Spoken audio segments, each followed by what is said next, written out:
talk with you and get to know you. Oh, good. And that, I think, will be the tipping point. But he's exactly the type of, in my opinion, exactly the type of person that we want working with us here on the executive committee. And so when you figure out your schedule of when you want to start meeting people, I'd recommend you put him right on the top of the list. Sure. Because Guilford's important and his participation is important also. Thank you. No, I should be able to do it in a couple of weeks. Yeah, that would be great. Okay, any other observations, comments, or anything? Just an observation, we did have a meeting in November. This indicates we didn't. So it just needs to be updated, I guess. That's the commission meeting. Yeah. It was in lieu of the meeting for November, we had the retirement reception. for Retirement, so we're not counting that. That's right, yeah. If you want to count it, I can. No, I was just trying to recollect. That's fine. Okay. He was at the shrimp bowl. Okay. Why don't you separate those two? Jeez. We stand our ground over here. Not good. All right, take a few minutes then to kind of have some exchanges here with Jeff, and those of us who had the opportunity to conduct the last interview with Jeff already had an opportunity to share some of our background and experience, and I'd like for the rest of you to briefly tell Jeff and update the rest of us as far as that goes as to what your backgrounds and activities have been, and then we'll let Jeff share a little of his philosophy with us. So, I'll start with you, Steve, because Warren's already had the chance. I took about an hour. Did you? Oh, good. I'm done. Oh, well, I'm from Bristol, and I have been on almost every committee that you possibly can, from the select board all the way down through. I just finished and have stepped out of complete, not retirement, of 7 years with FEMA, which is why I've been absent, unfortunately. Matter of fact, when we were having our meeting back almost a year ago in November, I was literally halfway through it and had to leave to go to New York City. I'm on the planning board still there, as well as the TAC, and I think I bring now, after traveling the United States and working with mitigation plans, because that's my specialty, I have seen cities, towns, hole-in-the-wall places that really need help, and mitigation is a tough nut to crack today. And I see that Lrpc is being attacked more so from the outside because they don't know what we do. And I've been in sales pretty much all my life and spent 9 years in the OR, so I have a wide variety of background of things to do, done, and witnessed, and I think it's time that you almost have to take a stand. We have to be transparent, which our government is not, and try to turn things around that this is a committee, as well as our Lrpc and all the RPCs out there, of trying to make a better community, not only now, but in the future. And the problem is, a lot of the areas that we work in, we butt up against this stubbornness of, look to the future, not just now. But that's why I think we need to go out and sell ourselves again and again. And then it's what they call B2B, branding and pushing business is basically what we have to do. And if we don't do that, we don't exist. That's my philosophy, and that's kind of where I got up early this morning and reread so much of this over now that I've had more time. And it's amazing what we've done in the past and tried to establish, but we've got to move it forward. That's It's a tough nut to crack, It really is, yeah. but welcome aboard. Glad to be here. Jean? I trained as a planner. I am a planner. I came from Massachusetts, grew up in a little town, and never went anywhere. And at the end of planning school, I met someone from Britain. So I then lived the next 25 years in Africa and in Britain and in Greece, and practiced my planning in those places, which was very interesting for me because particularly British planning law is enforced by the government, so that unlike this country, which it's enforced by court case decision. And it was fascinating to me to be working in conditions where you didn't have to watch so carefully how things were happening because you knew the law was going to stay there because the government had passed it. You know, the people wanted this to happen, so get on with it. And it therefore gave you the ability to look more toward the general public good, which when you're working in a situation that doesn't have that law or behind it, you have a lot more troubles in planning to try to, you might have an idea and you might think it's for the general good, but to try to convince everybody else, and it takes many more people to convince than it does if you're working with the whole community to make the vote. And that, to me, was an eye-opener. I just hadn't understood that. We then came back to the States, and I've worked in Maine for the last 25 years. When I moved here last year, my interest was to try to learn about New Hampshire because I really knew nothing about this state.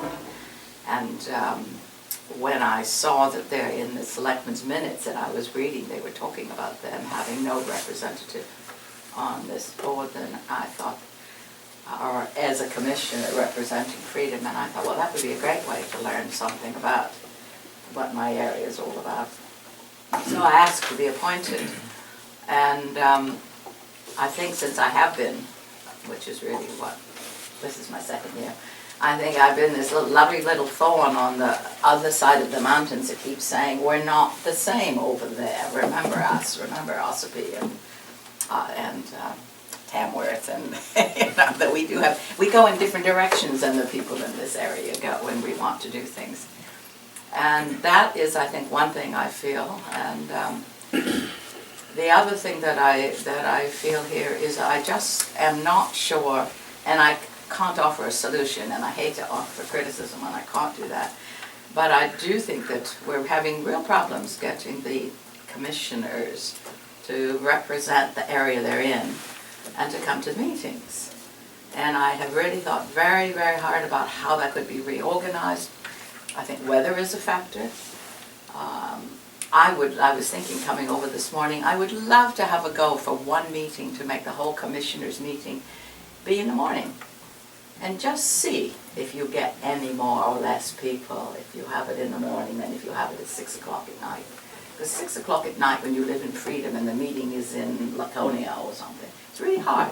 In the winters. Yes, exactly.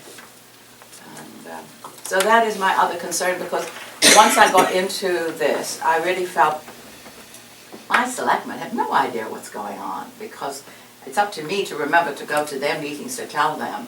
And there ought to be some way that we can work it out so that these different groups in these, particularly these tiny towns, know what's going on, find out. Anyway, welcome. Just, I understand the school that you went to was MIT? Yes, thank you. Yes, it was. Which was fascinating. I have never, ever, I don't think, in all of my studies, been as excited as I was about that. There were just such interesting people there, you know. Thank you. Thank you. And the next person, we see that she's added quite a few skills here lately on LinkedIn. Oh, thank you. Yeah. I'm glad you're part of that. Yeah. I grew up much of my life in a small town in Maine, and I was talking to Warren earlier. I first attended the University of Maine for a few years, And then Vietnam and blah, blah, blah happened, and I was moving around because of marriage and all that. And we ended up in Rhode Island, where we lived for about 35 years. And during that time, I established a career, which I was fairly proud of, which was dealing with executive relocation for corporations. And some of my clients were Hasbro and Textron and Fleet and Amica, and which was cool because the HR people would call me and say, Pat, we're hiring someone from Indiana or whatever. And my role was to really get to know the family and figure out what are their needs going to be. And it's always, as we all know, difficult to make a change and to help them explain to me what their worries were so that I could help them establish in an area that would make them feel comfortable and happy and their kids would be getting good schools and all that. And in doing that, I dealt a lot with the economic development of Rhode Island, and they would call me to go to corporations' headquarters out of state to sell Rhode Island to the families if they were going to be relocating because they were merging or whatever. And all of that was incredibly interesting and whatever. But anyway, I ended up in New Hampshire, and somewhere in there, I decided to go back to school and applied to Brown University. And I first was thinking that I wanted to deal with city planning and urban development and whatever. But then I thought I already know that. I've already won on that one. I've done okay with that. So I dealt instead with a concentration in anthropology and archaeology, which is incredibly different. But the anthropology part of it all was great to understand cultures around the world in ancient times as well as now. And the archaeological part of it all allowed me to live in Jordan for a summer. And I finally graduated later than anyone here, which was in 2001. Magna cum laude, I might have had, and I had a full-time job at the time. But anyway, the point is I think I've had some kind of interesting, diverse background, but then when I got here, I'm thinking, okay, now what? And so I felt that I always was very involved in Rhode Island, and I thought, okay, I'm retired, they say, but I think it's important to be part of and learn like you. By being part of, you learn. And so I think, I can't remember what came first, but whatever. I was an alternate on the planning board, and now I'm on the planning board. And I've become chair for the last 5 years or so of the Economic Development Commission of Tamworth, which they didn't have before. I said you need one. And the Mount Washington Valley Economic Council and this group. And I'm finding it quite interesting to be part of both regional groups, because there is a different direction from ours and the Mount Washington Valley group. And what's been working there a lot, and what a lot of effort's been going on there, which I encourage here, is regional cooperation and working together for different things from regions. And I look forward to perhaps even thinking about, should this regional group talk to that regional group more? And because I know my town's in both, which is interesting. And I look forward to, as Jean mentioned, there is a need to get the commissioners here, or wherever we say here is, and more involvement. And I look forward to, I believe a lot in economic development, and I'm hoping that we push that a little bit more from this group this year and in future years. And welcome. Thank you. That's Tim. Barbara. Yes, mine's Good very, morning. mine's very short. I moved up here from Massachusetts, 1985 December. Started working for the Lakes Regional Planning Commission February 1986. Worked here until I retired in 2002.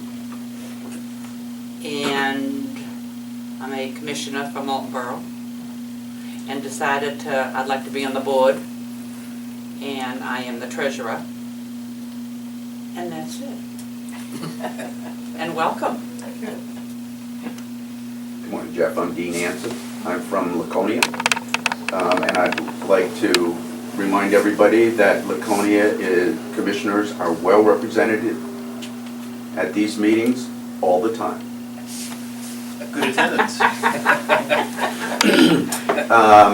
My area of interest is conservation natural resource conservation. I have been an environmental guy since I was about 7 years old.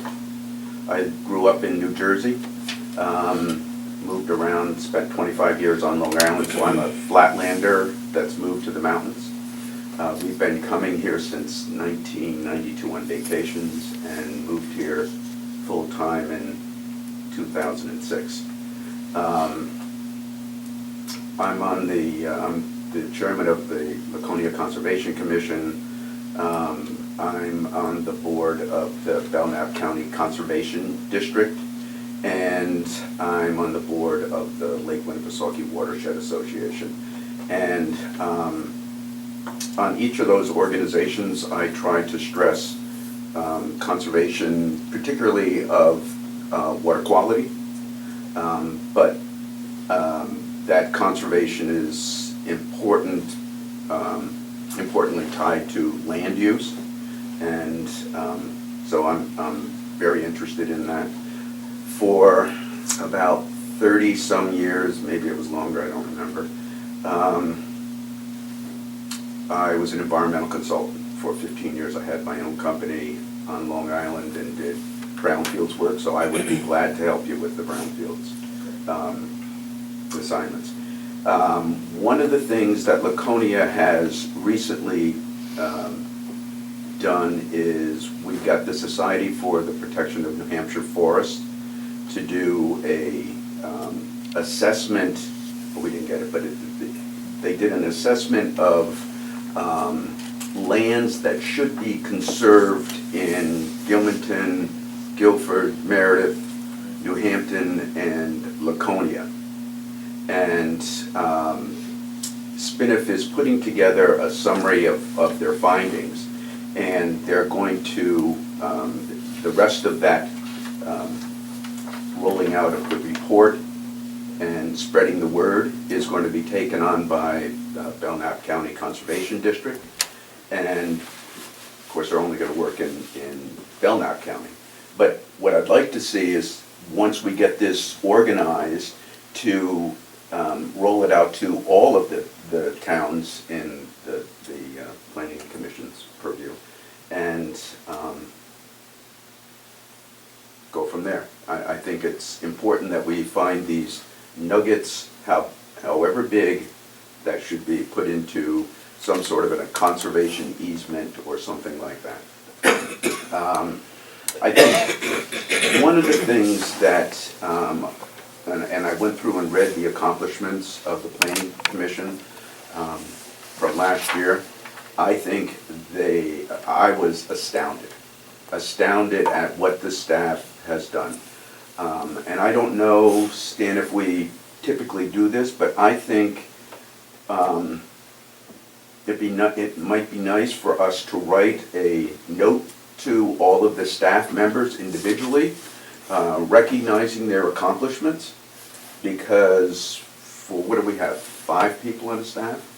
6? We don't have a large staff, but they're major accomplishments. And I agree with Steve. I think one of the things we need to do as a planning commission is to market our accomplishments. And maybe we could do that through newspaper reporters who would be interested in kind of publicizing what we have done, so that these people who think they should eliminate us from the budget or whatever are, more informed. So, anyway, good to have you on board. Thank you very much. Mr. Cotton, sir. Well, I'll say welcome first, so that I don't forget it. I'm a New Hampshire native and pretty parochial in many of my aspects. I'm a geologist. I hold New Hampshire Professional PG License number 2, which says that I'm pretty old and probably should be excused most any time. I had a 33-year career with the U.S. Geological Survey, 14 to 15 years with New Hampshire DES. I was on the Andover ambulance squad for 18 years or so. I was an EMT instructor. Can't remember much about that. Treasurer of the East Andover Fire Department. Been active in Boy Scouts for probably approaching 30 years. My geologic background is primarily in groundwater exploration and management and glacial geology, Pleistocene geology. I worked with Summer in Greenland in 1955 as the first exploratory private expedition since one was done in 1937, but I missed that by a few years.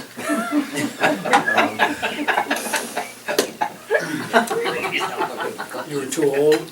Too old.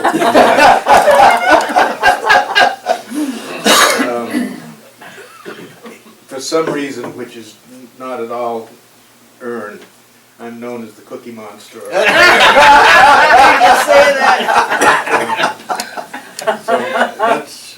that's all I'm good for. Well, we found a lot of them, but. All right, I think Bob and Wayne, you've had a chance along with myself and Warren previously. So, Jeff, whatever you want to share with us, background, visions, whatever, kind of your philosophies on things and where you hope to take us. Sure. Well, I hope to have a much more detailed view of where I want to take you as I get further into the job. But I'm a North Country. I'm a New Hampshire native. I'm an 11th generation native. My family's been in Jackson area since the mid 1800s. I grew up in Washington Valley was I went to school and I got a degree in natural resource management and economics, natural resource economics and business economics, and I was trying to figure out what to do with my life after after that program, and I went and discovered this field of regional planning, Peterson's Guide to Graduate Schools, and the UNH Library, and saw this career, and it really resonated with me because I had seen a lot of land use change. The town of Bartlett, where I grew up, actually doubled population in the 80s, and it was there was just a lot of very rapid growth. Washington Valley, the growth that wasn't really the sort of low-paying jobs and a lot of land getting converted and a lot of it wasn't really high-quality economic development. I don't believe, and there was a lot of conservation and a lot of lands being converted and a lot of swimming holes and fields and other things that were getting filled that I had had grown up experiencing. So I decided that I'd to go to graduate school for regional planning, and went to UMass Amherst, which is the closest certified APA certified, American Planning Association certified planning program in New England. Had thought well, I actually started at University of Michigan, and they lured me out there which was one of the oldest regional planning programs in the country. They started the program. MIT, I think, had MIT and Michigan State, where started their programs in the 40s, and they had a very good program. They lured me out there with a really great graduate assistantship, and but I transferred. I got out there. It was the Midwest. It wasn't quite exactly what I wanted, so I transferred to UMass Amherst. Was very happy with my education there. Met some really great people, and then upon graduation, there was a job for an EDA district up in northern Vermont that covered the 6 counties of northern Vermont. And I never necessarily wanted to be an economic development planner, but I had that economic development background, and I was very competitive in that field, so I got that job pretty well. Worked there for a couple of years, and then I had always really wanted to work in regional planning in New Hampshire. And after a couple of years, I applied to jobs to Lakes Region and North Country Council, And Kim wasn't patient enough with me. He wanted me to start the job within like a couple weeks, and I was still commuting from Johnson, Vermont at the time, so I ended up taking the job at North Country Council. Was there for 18 and a half years, and from June 1996, moved my way up from you know, a $14 an hour, you know, assistant planning assistant to economic development director and assistant director and eventually executive director. I really always enjoyed this idea about, you know, I did a lot of master's work and thesis work on sustainable development before sustainable development was as big and means as many things as it means now. But I always have liked this idea of that intersection between, you know, using economic development as economic progress that can include environmental quality and finding that balance between these things. I think they're all really important, and I think we need to find balance. And one of my proudest accomplishments was with the Northern Forest Sustainable Economy Initiative, which was a large 4-state project that involved governors' appointees from the 4 states, a 60-member steering committee that updated a Northern Forest Lands Council study from the early 90s. And it was just a very great experience, and I think we, you know, and as a result, the Northern Border Commission was formed, which is sort of like the Appalachian Regional Commission, although 100 times smaller probably. So that was a good accomplishment, and you know, I'm really, I think where you are as an organization, where I am in my career, is very good. I think this idea of, you know, that I think I've heard strongly on this board about interest in economic development. I've also heard strongly about environmental quality, and I think I feel like that's what I like. I like those two currents going through, and I like the challenge of finding ways to make those work together. And I think that's my greatest interest and challenge, and professional challenge going forward. I really look forward to you know, to working in Concord and with my peers on moving Lake's agenda forward on the statewide stage, and getting resources and assistance that we need to do that. And you know, I think this is a really great opportunity. It's a great organization, and I'm just really looking forward to the opportunity, and I'm looking forward to really good things. Can I make a comment, Mr. Chairman? Well, I guess, Warren. Since we are being observed and taped, I would like to say how proud I am personally of being associated with all of you people. You have an educational background, an experience background, and you have credibility, each one individually, and collectively we have credibility in terms of wanting to make New Hampshire and the Lakes region a better place. And as all of us have done as chairman of planning boards and other things, you've heard testimony, and all the time you need to identify the credibility of the person talking.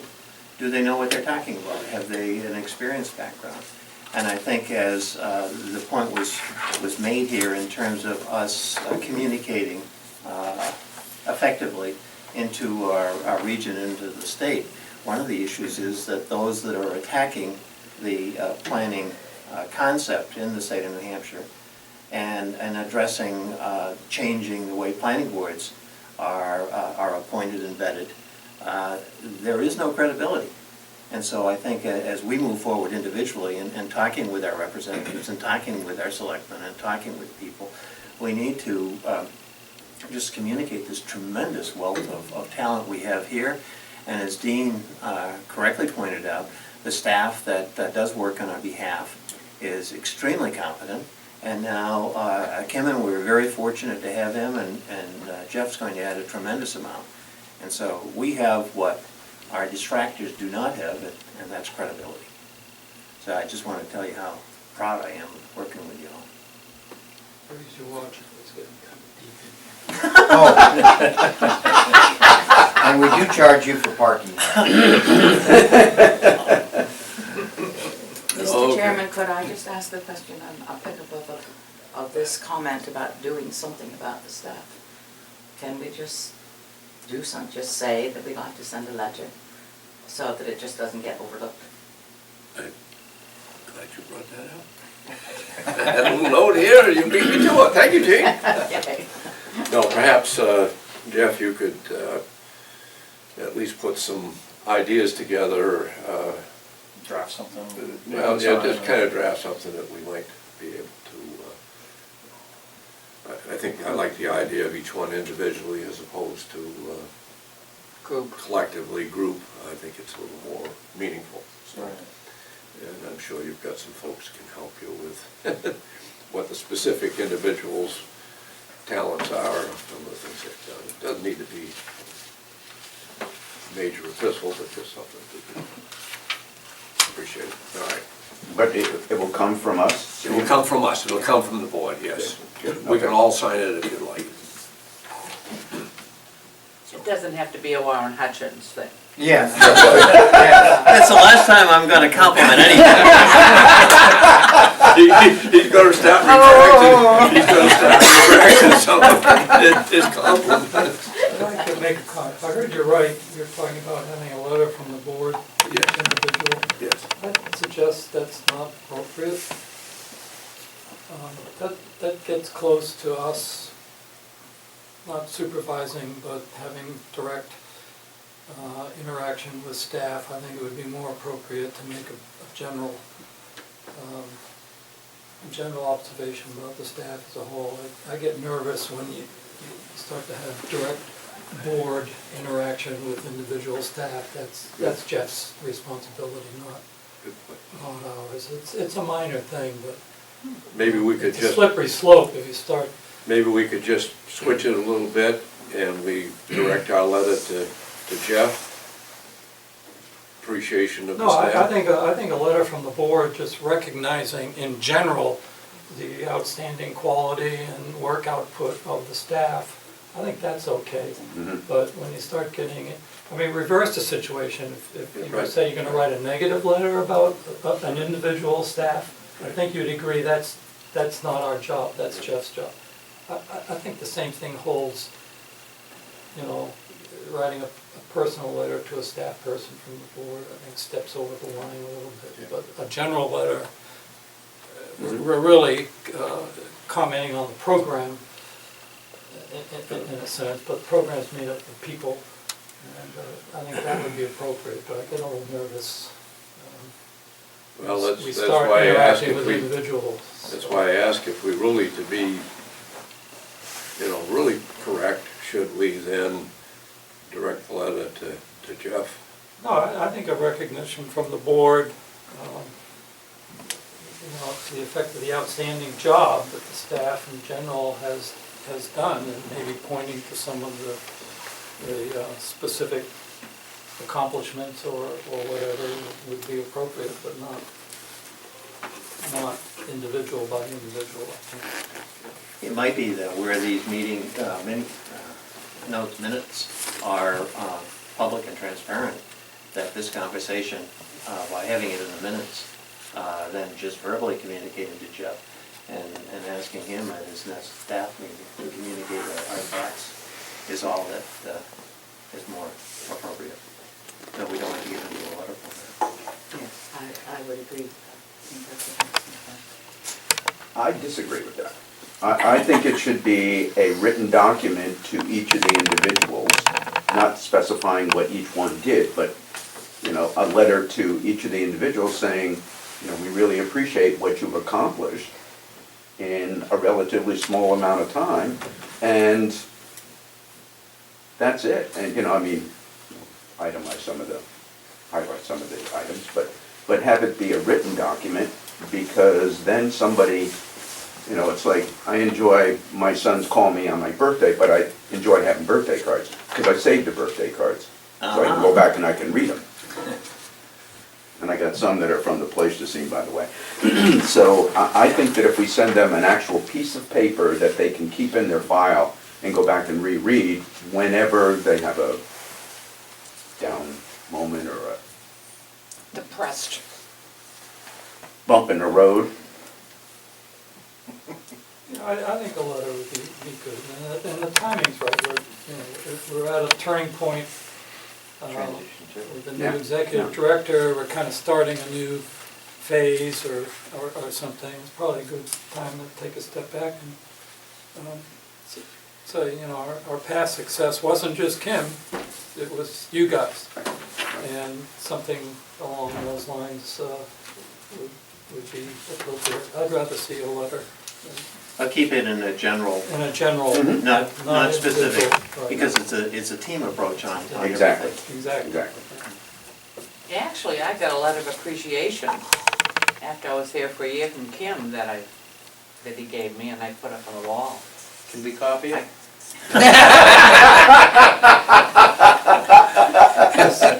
Just strike Okay, it out, cooking Barbara. ones. With a pen. I guess I did good, so he gave me a letter of appreciation or something like All that. right, Certificate. we'll try something then and bring it back for a draft. Folks to You get comment one. further on that. My skin.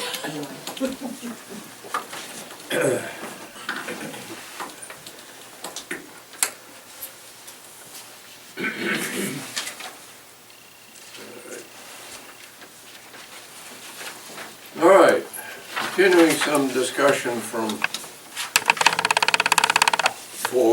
the holidays. And that has to do with our involvement with the New Hampshire Public Deposit Investment Pool. Whether we feel that we should switch some of that to other forms of savings. And then we have a revisit of our decision of requiring 2 signatures. That's the written signatures on hard copy for withdrawal of funds from the NHPDIP. And then we need to give some kind of authority to Jeff if we do continue with the NHPDIP. So, and we've got the customary village savings that figures in there. So, let's start with the first part. Do we want to continue the investigation of switching to some other form of savings? CDs, money market, all or part, or do we want to stick with the New Hampshire Deposit Insurance Pool? Is the idea you'd get a higher interest rate? That was the idea. We're getting a very, very low interest rate from the New Hampshire Public Deposit Investment Pool. Very, very low interest rate. And John, among some of the other things that he has done for us from time to time, did look into some other avenues which could generate a little more income. Because there's always the stability and comfort of the investment pool, but we didn't quite finish that full discussion. How long have we been with them? Would you say? I think just about. Long time, Long time? yeah. Okay. At the time, I guess that was a good deal, Yep. as far as interest. I'd suggest that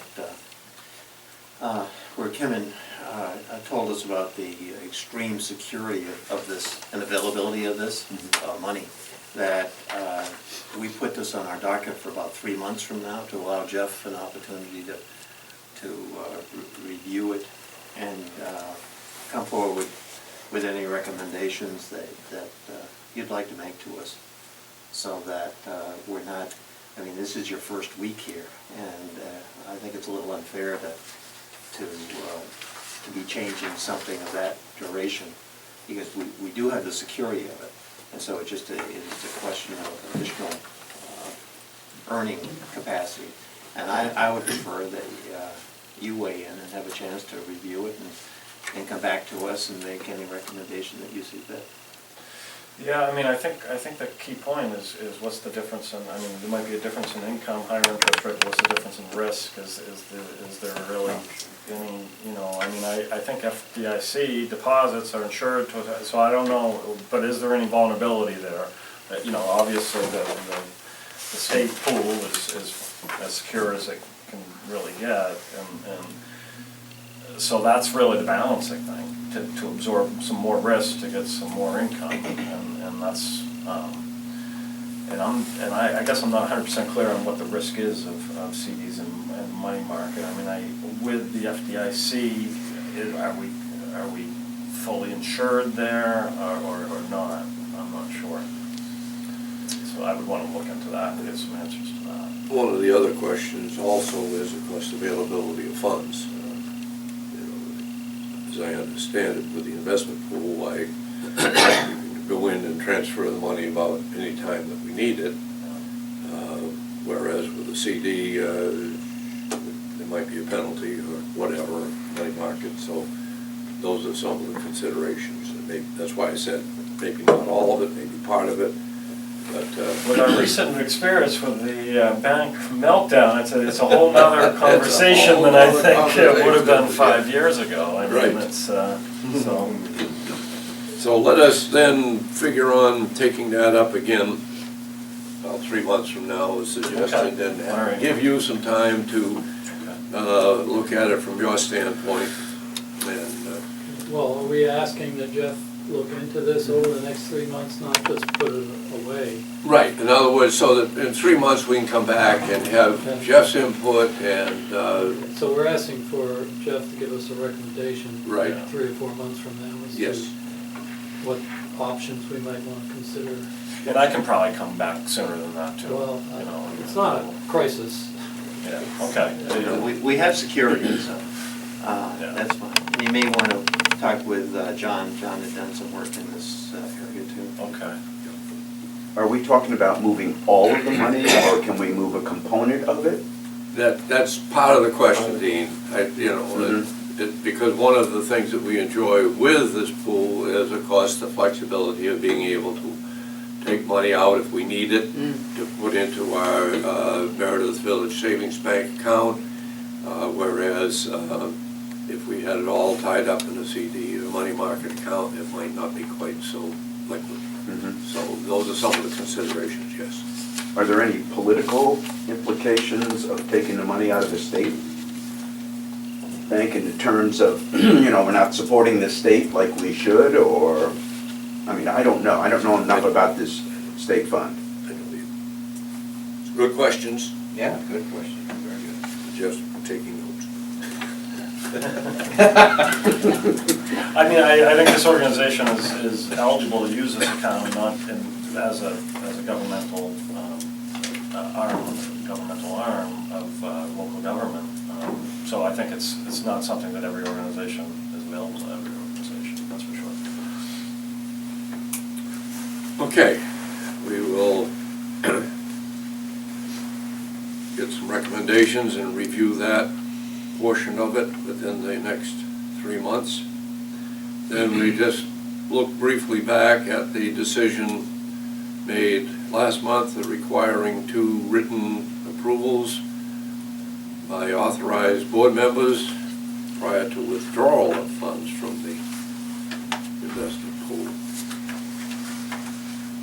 Everybody still comfortable with that decision? Anybody wish to revisit it? I think that the fact that it's here again indicates that there was, some individual had some concerns as to whether or not it was in best interest. We did vote on this. Yes, we did. So what are we doing today? I think that it indicates that Kevin was a little uncomfortable with our decision and just wanted to see if we'd had any change of heart over the holidays. If not, that's fine, we just move on. As an educational point for Jeff, what we did discuss was this pool of money that's there that we wanted to have transparency and responsibility affixed to the executive board officers, and also to protect the executive director, and that if you reach a situation where you want to move money from the long-term into the shorter term, that it's procedurally easy, that just two of the officers would need to come here and sign off to give you authority to move the money. And what that would do for all of us is to say, how come? Right. And then we answer that question, we sign off, and you can transfer the money.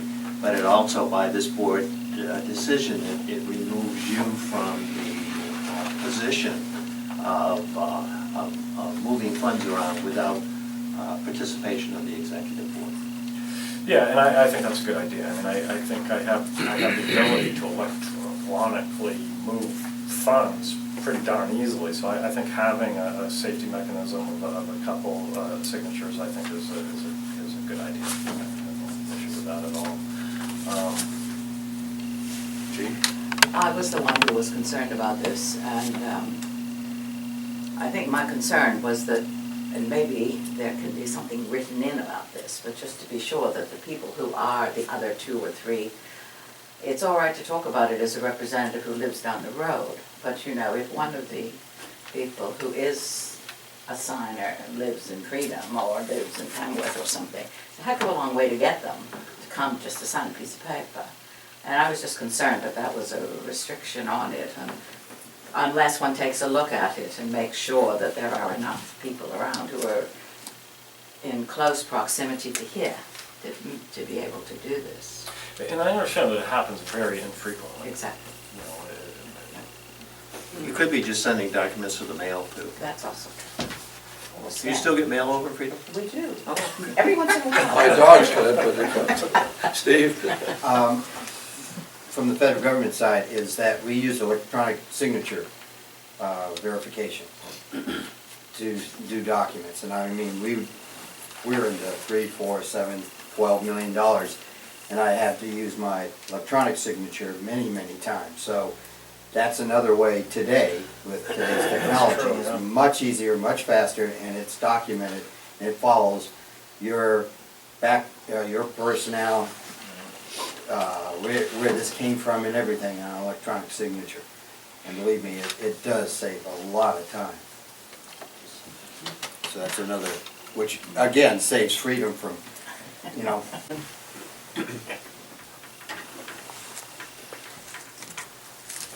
Hearing none then, all of those in favor of having the 4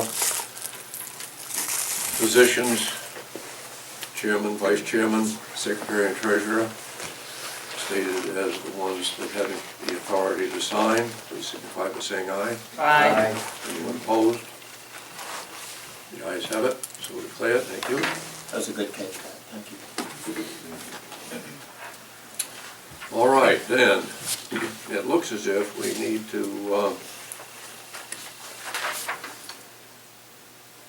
get some new signature cards ready here very soon, according to the last sentence of this section. New signature cards must be signed and returned to the Village Savings Bank to create a new authorized list very soon. In that instance, the secretary needs to be added, the secretary's position needs to be added to that too. Because it just says chairman, vice chairman, treasurer, and executive director. We should have all 4 officers by position. Does that need to be a motion? Let's cover ourselves. I move that the 4 officers by position be listed with the executive director as being authorized by the board to access our 2 accounts at the Meredith Village Savings Bank for the purpose of conducting LRPC business. Have a second? Second. Okay. Any further discussion? This sentence here indicates that they have been authorized. Does this exist somewhere else in our procedures?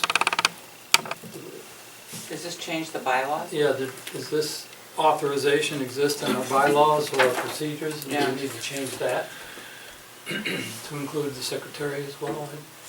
I don't know. I don't know, I don't do those.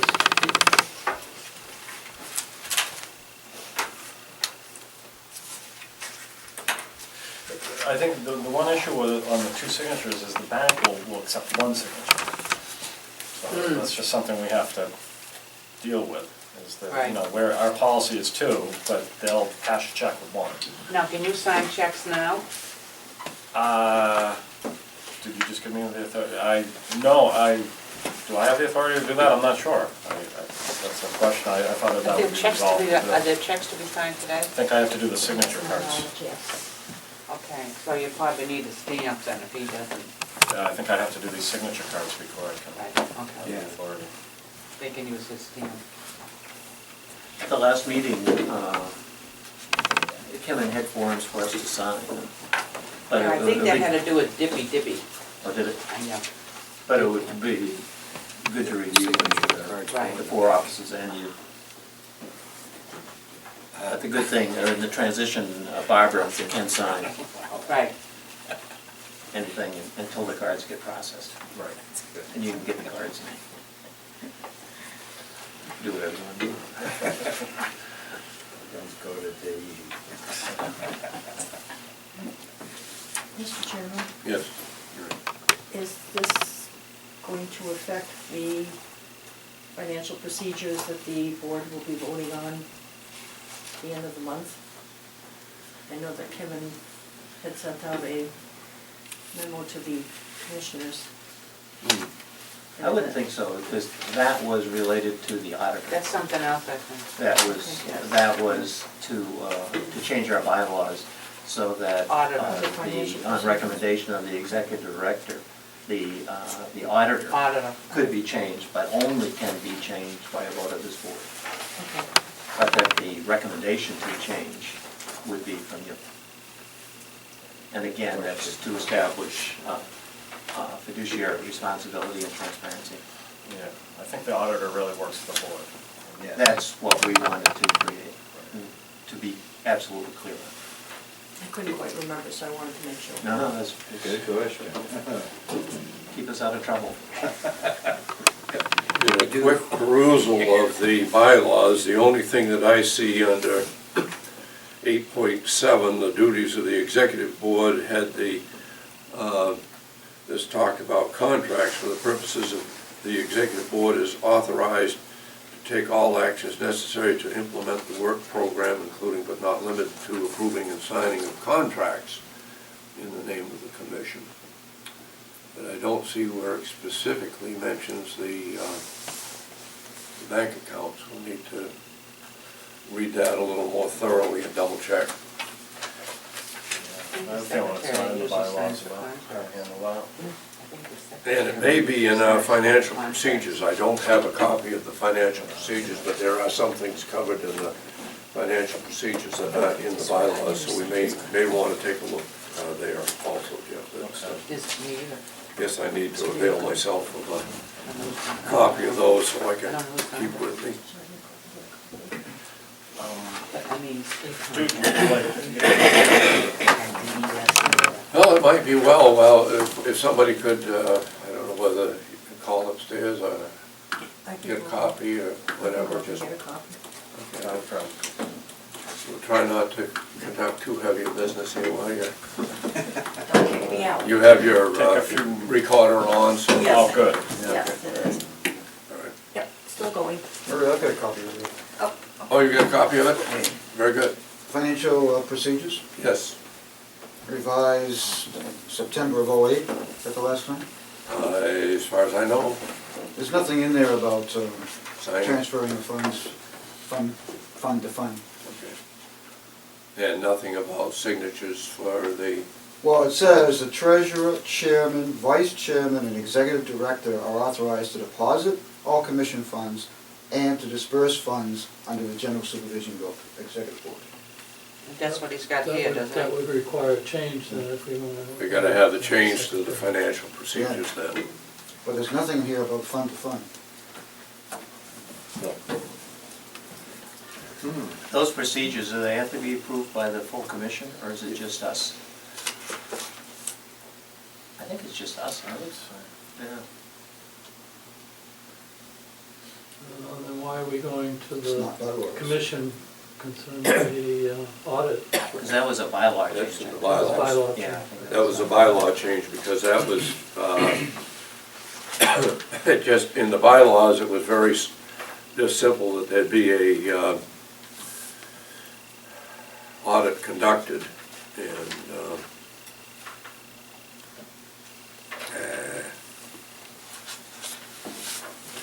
Does the auditor usually come to the board meeting? yes. Yeah, it makes a presentation, we'll see. So the financial procedure should be changed to include the secretary? Yes. Yes. That would- So we can bring that to the next executive board meeting to be taken care of. We will not need to take that then to the commissioners in as much as that does not involve the bylaw change. But in the interim, the cards can be changed so that Jeff can be added as a signature. We need to do that. Yeah. Yeah, why wait? I sense a consensus that Yeah. the elected officers ought to be included in all of these procedures. Right. We just vote on it and then, So it'll be covered so, and then, Right. yeah. So I so move. Second. Excuse me, I'm confused. The memorandum that was sent out that tells what's happening at the end of this month talks about the changes being made for the accountancy as being under general finance procedures. So why is does that it the way it was stated? Well, that's the way this is stated. So I was just, Yes. So if that's the case, it shouldn't have to go to the commission. well, Should it? Well, then the reference here is to the Lrpc bylaws require such change. But it doesn't say that, does it? Yeah. There. It does. Yeah, well, this, I think, is a bylaw change where we're discussing is just a financial procedure change that should. Right, well, it's just that this called itself a general financial procedure, that's all. I think there's a listing in the bylaws, a heading that comes under, I think. So there must be a section in the bylaws that say financial procedures? I would think. Yeah.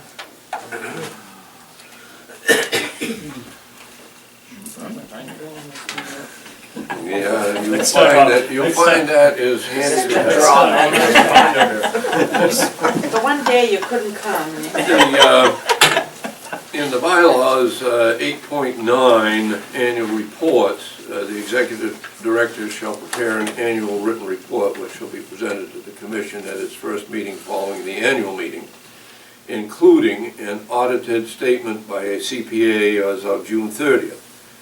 He shall also submit monthly financial reports to the executive board, and this is where we were adding in under this section that the contract with the CPA is subject to the approval by the executive board in accordance with Article 8.7. Whatever the final wording was there, it should be included, but it was because it was covered by the bylaws that we were taking it to the commissioners.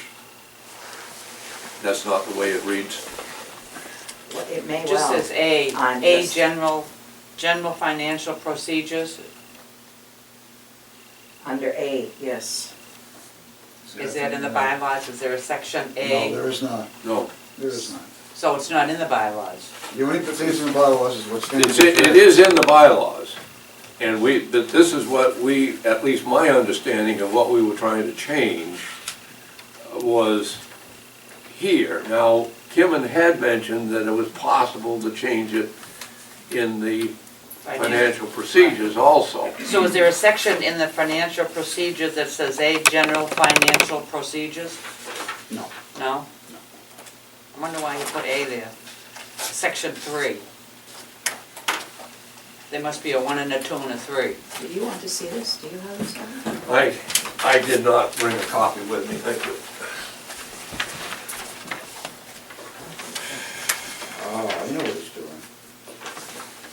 doing. He's recommending we change section A Colon 3. of the financial procedures, which is general finance procedures, section A, Mm-hmm. And he's referencing number 3? Right. Yes, And what that says is, an annual certified examination and audit shall be required. Yeah. That's all it says today. He's changing it to read whatever, any contract with a certified public Right. accountant shall be subject to review and approval by the executive board. But that's being- not part of the bylaws. no, it's just But then financial he seems to be procedure. picking up some sort of general statement that is in the bylaws that says that this kind of thing that's Right, in Right. financial things has to be approved right, by the commissioners. Right. Is that right? yes. That's what that memo says? That's the Yes. case, if we change, add the secretary, then we have to go to the commissioners. Well, we can do that the next month, because there has to be a 30-day notice, so we've missed Yep. the January meeting, but that's fine. So we can handle this one, but the next one will have to be done the following meeting. Okay, Gene. Sorry, I was just. No, so- no, sorry. no. That's the way we work together to try to make sure we got things right. Oh yeah, 7.3 says, such rules may be amended by a majority vote of the commission at any regular meeting upon recommendations of the executive board. So that's in the financial procedures? It's in the bylaws. Oh, bylaws. That statement is. Oh, okay. Standing So that's rules. what this is, Understanding yeah, rules. yeah. Right. Yeah. That makes a lot of sense, and the commissioners will agree with it. So, not only do the bylaw changes require, but also according to this, Financial the financial procedures? procedures. Right. Covered Right. under 7.3 of the standing rules. Yeah. They both have to be approved. Well, it says employee policies, financial procedures, Right. and other commission policies. Right. Right. Effectively 100%. Yeah.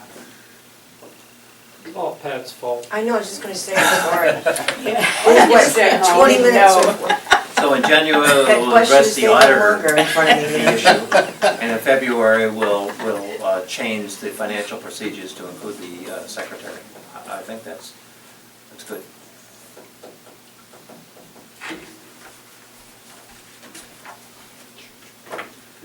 So we should vote on the motion that's on the floor so that we can go to the commissioners with it, because then it would be a recommendation of the executive committee, correct? For being, I interrupted that. No, no. that's it, you're grounded. Go back to freedom. Give me my GPS back. Yeah, that's what I was gonna ask, if Which there's is somebody done that could today, too. state that motion again, so we could all be, since we took so many side roads. Who made the motion? Mr. I Spelman? think Bob did. Bob? The motion was to add the secretary's position to the authorization to withdraw and disperse funds, or however it reads there. I don't have a copy of it in front of me, but. So the motion will include all four All officers? Four four officers Plus the executive. and the executive. Right. Everybody thoroughly confused, I need a second. I think I seconded it, Perry. Okay, all right. Further discussion? Everybody is clear? All in favor of the motion, please signify by saying aye. Aye. Those opposed? The ayes have it, so declared, and I do thank you. All right. Not too badly. It's amazing how you stay on schedule. Despite my efforts, all right, despite your efforts. Oh, last time I complimented anybody. Sorry. Okay. That takes us down to the active subcommittee reports then. Gene, you're first up. Yes, well, the this committee meets a lot more frequently than the advisory committee, so I really have no report of past activity that you haven't heard already. What I do have is a meeting date. The next committee meets on the 22nd of this month, and I will be meeting with Jerry Coogan after this meeting in order to discuss, I imagine, those items that will be sent out to the members who are on the advisory committee, which I would assume will be transportation, because we've had a workshop since our last meeting, And I assume that we will be that therefore the staff will be sending out a draft of the transportation section. Most of you, or all of you, should have received a notice from the office which announces the resources workshop, which I know absolutely nothing about other than what's on the piece of paper, but I assume I will become knowledgeable. And this workshop is at the end of this month, on the Friday, I believe it's the 29th, but I'm a bit vague. It is the 31st. It's the 31st. From okay. 10:30 to 2:30. Right, thank you. Yep. And that is up at the community hall where they have been held, where the other workshops have been held. And I do have to say that these are really good value. If you have an opportunity to spend some time during that period. The transportation one was excellent, and the housing one was a difficult workshop to hold, but it was knowledgeable and interesting. And if you have any questions, I'd be happy to try to answer questions or take them to the meeting. If not, next time we meet, I can report on that meeting to you. Thank you. All right. Bob, the Association of Regional Planning Commissions? Yeah, I attended my first, I was appointed to the Legislative Advisory Committee of the New Hampshire Association.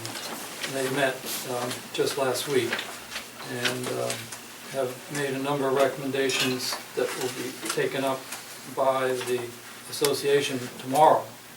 Their meeting is tomorrow afternoon, concerning what bills, if any, we want to actively support or not support. But you have a table of them. I won't go through them, all of them, but there's a couple of interests. Probably the one that's of most interest is a bill to discontinue regional planning commissions. And it's House Bill 1573, sponsored by Representative Cormier, I don't know who that is, but recommendation to discontinue the planning commissions and requiring the municipal planning boards be elected as opposed to appointed. And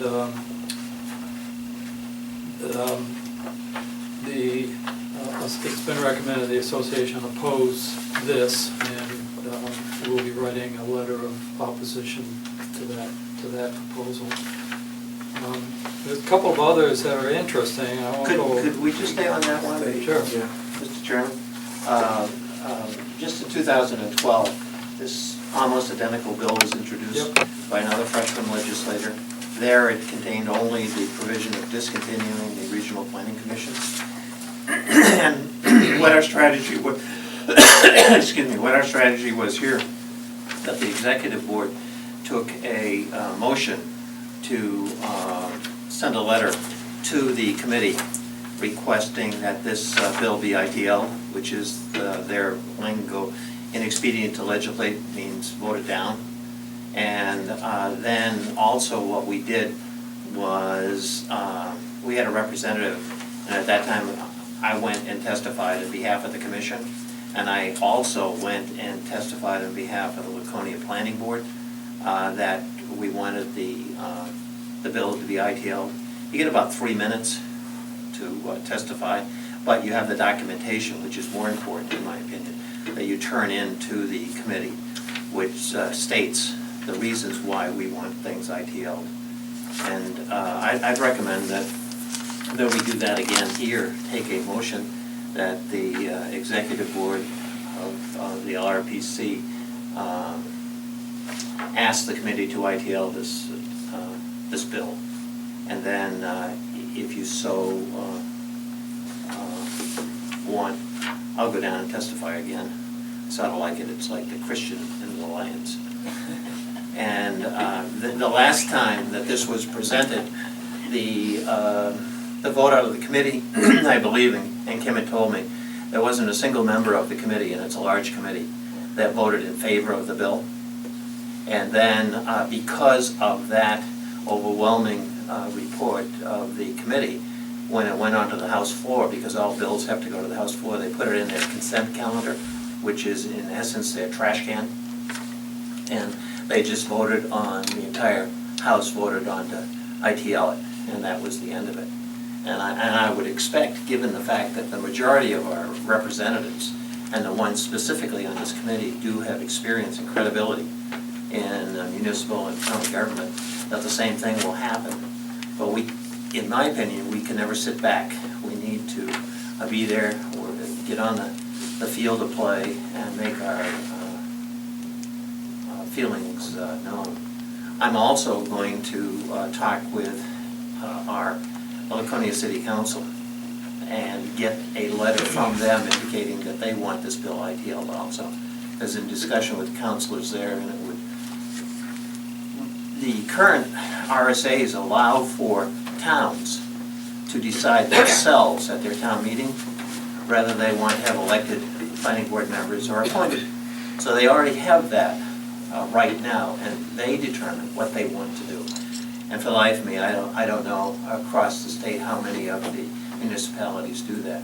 But the cities, in the different forms that cities are authorized under their charters, it comes back to that people apply, the legislative body interviews, vets, and appoints.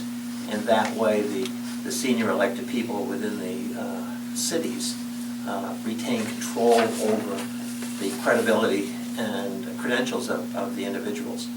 And our councilors are wickedly upset, thinking that this general election process, where people can just write their names in with no ability to participate in these discussions, it would destroy the planning board process throughout the state.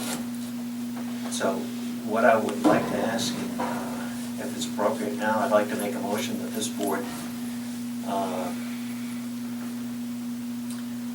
direct that a letter be submitted to the House Municipal and County Government Committee asking for this bill of 1573 to be ITL'd. So moved. Seconded. Okay, further discussion? I would just add that I was part of the committee process last time, and it was, if anything, I think these bills, I think we have to take them seriously, we have to respond strongly, but if anything, I think it makes the RPC stronger. It pulls them together. You know, the testimony was just wonderful to hear about, you know, to hear long-term commissioners talk about the value of their RPCs, and it got no votes, not even in the committee where it was suggested. So it got no votes, it went nowhere, and it pulled together all the RPCs that became stronger out of it. So I think that's important to know. But I agree, we need to continue to take it seriously and respond forcefully. Further discussion? What's the reason that they want to discontinue? Is it because of the cost? It's difficult to present their viewpoint. There's, in my personal opinion, it's an inexperience, lack of credibility, lack of knowledge, and a paranoia that is the motivation. Yeah, from discussions I've heard at the meeting I was at, is the latter is the most. It's the same group of people who see planners as part of this global conspiracy to take away property rights. And the people that are being appointed to these positions are all part of this Conspiracy. yeah, conspiracy to take away individual property rights, and that if left to the voters, they vote in a different kind of mentality. That seemed to be the root of this thing. It's the same bunch of people that have been voicing opposition to Granite State Future and all of those kinds of programs. It's paranoia, anti-government control, and that we're a part of it. I'm going to be a part of it. All right, I will call the question then. All in favor of writing the letter as suggested, please signify by saying aye. Aye. Anyone opposed? The ayes have it, so declared. Thank you. Mr. Chairman, could I just ask you a question? I was just interested in your comment, and I would like to follow it up. I do not necessarily have to bring it before the board again, but Freedom does elect its. Yeah. Because it's your choice. Well, Under yeah, the evidently, RSA, that's it's what I the was choice wondering, yes. of all towns now. Right. And so really, this act would. But I thought what I'd like to do is to go back and find out why, because it hadn't occurred to me. I just assumed that maybe New Hampshire elected their people, because Maine does not. No. But It's the choice of towns. it's a choice of towns, Made yes. by the town meeting Yeah, format, and I wonder whichever. why they would choose to do it this way. But does anybody else's town? We were elected. You're elected, yeah. I think Alton's elected, the town of Alton. That's, I don't know, there's so many communities in the state, I don't know which ones are or not. What I do know is that this law would require it, and so it would dramatically affect the 13 cities, and then also all those towns that now either by their town meeting have decided that they want to have this interviewing and the selectmen, they would be required to change. And I think that that's extremely illegal. I think it's up to the local community to decide what they want to do. No, I was just interested in how many towns this would impact and. I know. John? I think I would just like to comment on the statement that it would be disastrous if we voted planning board members. That may be true, but one must remember that we also voted select boards, which is the general governing aspect of the town, and that isn't always disastrous. The democratic process is not necessarily disastrous. It was just it was my personal comment in considering how general elections sometimes do go, and Interesting to find out why. in our city, it would be a dramatic change that, You mean my hometown, it would be disastrous? in my personal opinion. I value your opinion. Thank you. Thank you, sir. Okay, yes, Steve? Are we under the discussion on some of these bills that are presently in front of? Is there any others to mention? Yes, I would like to bring forth the one in regards to, relative to application for a certificate for energy facility, which is House Bill 449, House Bill 532, House Bill 568, and House Bill 580. Only because of, if we turn to, right now in our area, we're being inundated by outside companies outside of the United States to implement wind turbines or windmills as such, to the tune of anywhere from 25 to 125 additional windmills. There is a lot of discussion, and there's going to be another meeting coming up, I believe in Bristol, by an outside source to discuss this. If we were to turn and ask these companies to come to Lake Winnipesaukee and surround Lake Winnipesaukee with windmills, I don't think they would challenge it because of money. It all comes down to money. And these companies lead with the idea that they can pass on monies to these townships to offset their tax bills or what have you, and it has really rumbled all the way down into Connecticut.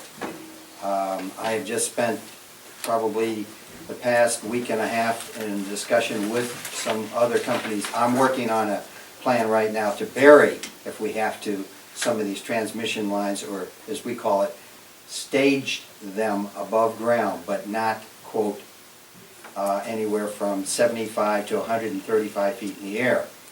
So this will impact our environment, it will impact our property tax bill situations, the vest views that people have come to retire from outside of Bristol outside of New Hampshire who retire up here because of the pristine views that we've enjoyed for hundreds of years as such. This is really starting to impact our township and the surrounding 7 towns of Bristol. This, I think, is not, in the past, has been passed off as, well, we don't want to get involved. Well, we're part of Lakes Region Planning, and I think we should address this as or look at this, it could impact Lake Winnipesaukee, Squam Lake, and smaller lakes, because that's what they're looking at.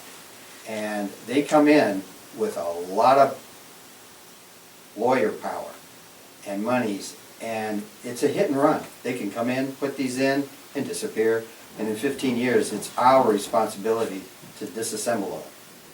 And we just found out recently, the ones that are up in Plymouth, I don't know if you've seen them as such, you can't miss them.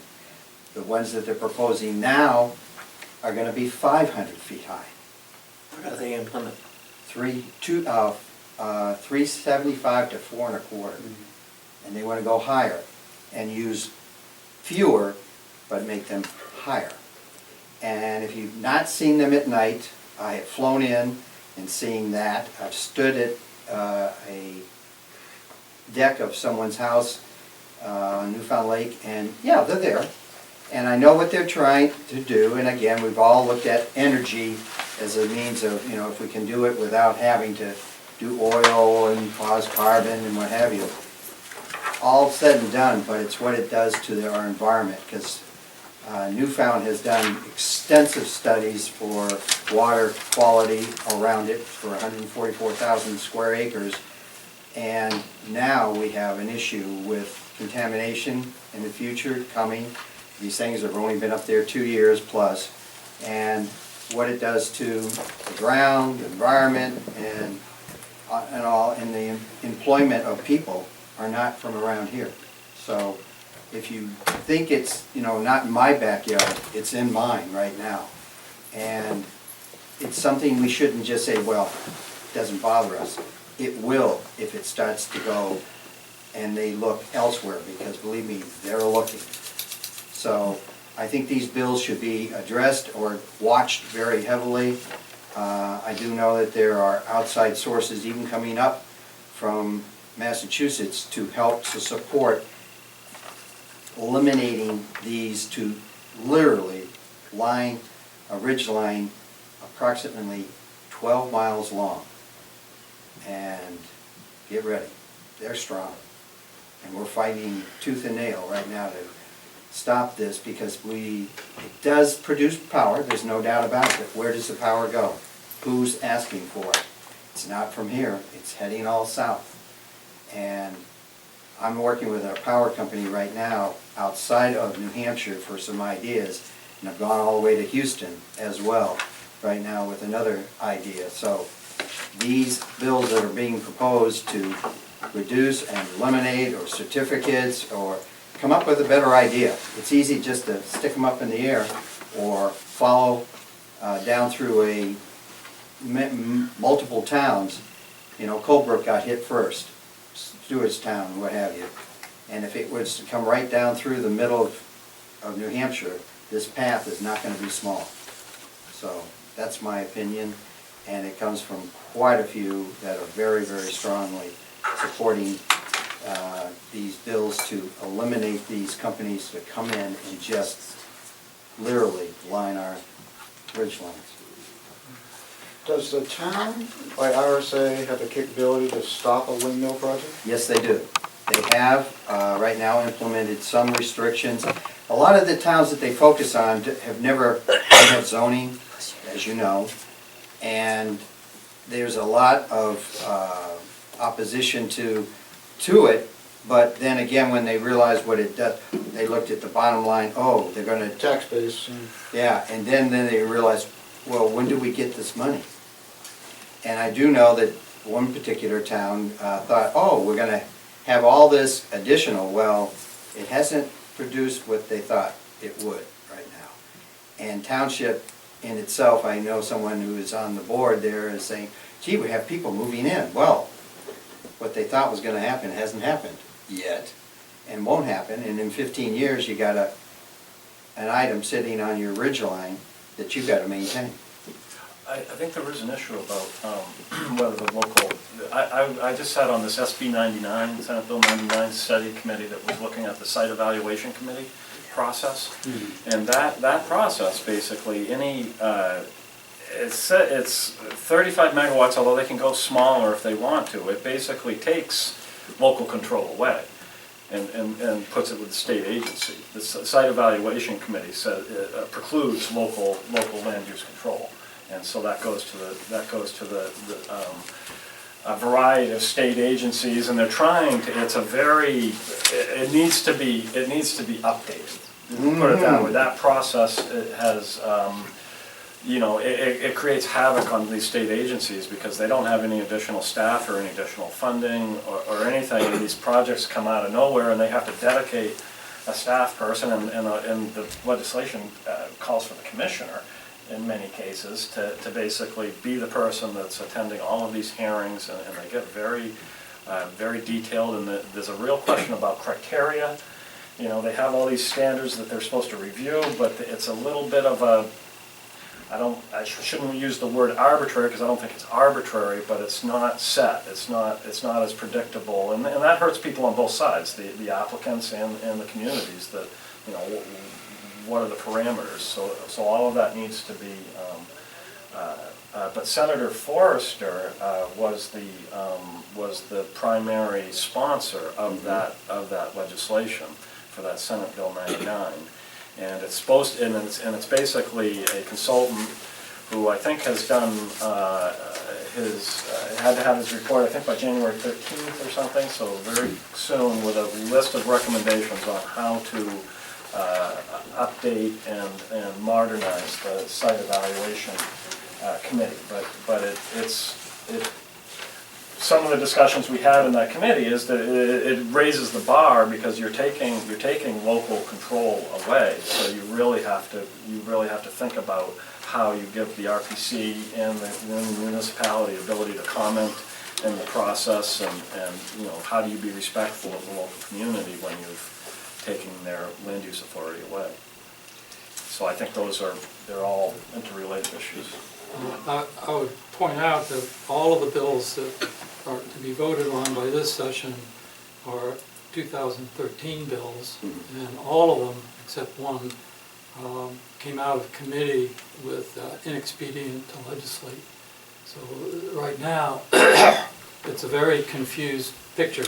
These bills are alternative approaches to the problem, and it's unclear what's going to evolve.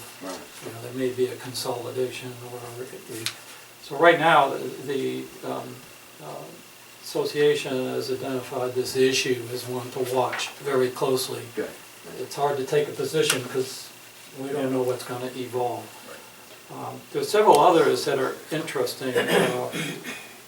The one that the Commission wants to support, it was, again, the 213 bill that came out with an ought to pass, is a stronger state support for broadband infrastructure development and to facilitate that process in a number of ways.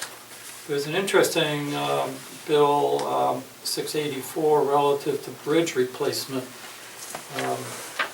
The state doesn't have enough money to address a lot of the bridges that have been shut down.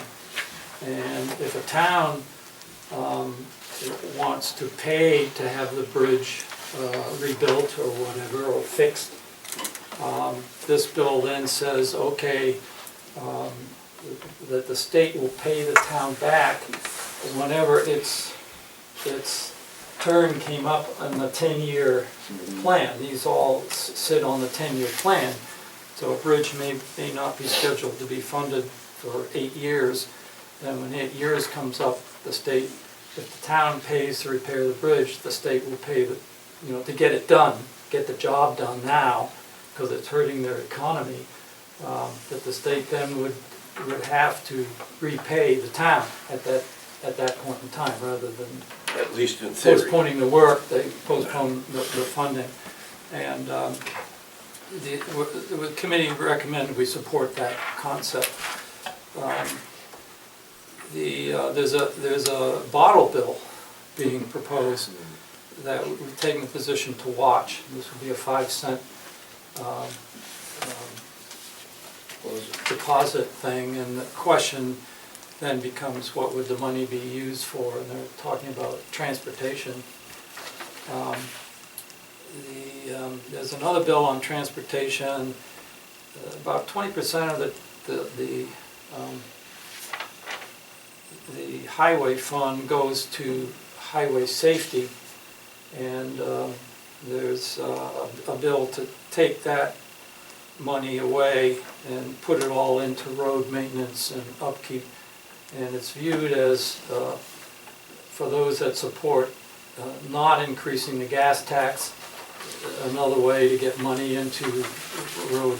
But then it leaves a deficit on safety. Yeah. So it's robbing Peter These to are pay stopgap Paul, and measures. the motivation on it is the gas tax people that don't want to increase the gas tax. So. Bob, can we go back to the deposit law? What's the yeah. position on that? To Does that watch have a number? watch it and see how that bill evolves. Is it just to watch it, or are we in a At this position point, to where watch it, support it, or? It means we don't have a clear enough picture as to what the final construction of the bill is going to look like. So this hasn't gone through committee yet. This is a new bill, and so watch it, see what comes out of committee, and then take a position on it. It's something we need to understand what it is they're going to propose, and it's too early yet. There's a bill proposed, but it hasn't even been considered by committee, so we don't really know what. At this point in time, it's hard to say we support it or not, because we don't know what it's going to look like. So we decided we're recommending to oppose that reallocation of highway funds. It's just a political game that's being played. There's a bill to establish a state economic development plan and process, and I'm a little confused how that would relate to Granite State Futures effort. This would create within the legislature a commission to develop, between the legislature and I guess DES, to develop a state economic plan. I think that one's with DRED is. Yeah, it's hard not to support economic planning, so right now we're supporting that, but again, it has to emerge and see exactly what it's going to be and how it's going to work. A paint stewardship program, which would make it easier for people to get rid of paints at their local transfer stations, so they don't have to wait once a year for the community collection program. They could just drop their paints off at the local, somehow, their local transfer stations, and have unused paints taken care of. We'd support that concept. Those were the major ones. There's a number of LSRs that have been submitted, but the bills haven't, the wording hasn't been, the bill hasn't been drafted yet, so we can't comment on it until a bill emerges. So, as I said, the association is meeting tomorrow. I'll attend the meeting to agree or disagree with the legislative committee's recommendations. There are a couple we probably want to keep an eye on, and particularly all those related to energy and transmission lines. Certainly, doing away with regional planning commissions. It doesn't look likely that will go anywhere, but certainly need to watch it. So, fun and games. Yeah, those of you that had a chance to attend on a rather dismal night last year when we had the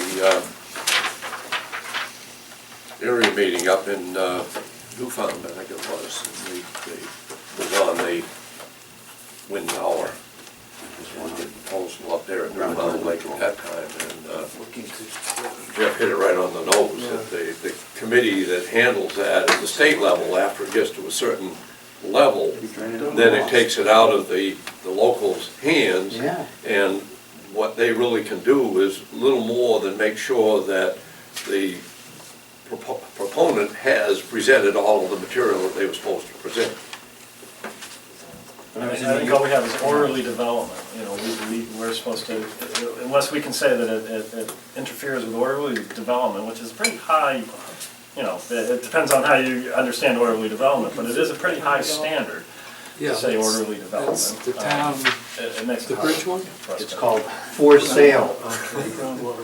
You would not believe how many homes are now for sale Yeah. because of this. I have And it. it made an impact when I was in New York to actually make the New York, I wished I kept a copy of that thing. But it's hit. Oh, I know. It affects All all the time, state and clear out the I dealt with Boulder, Colorado.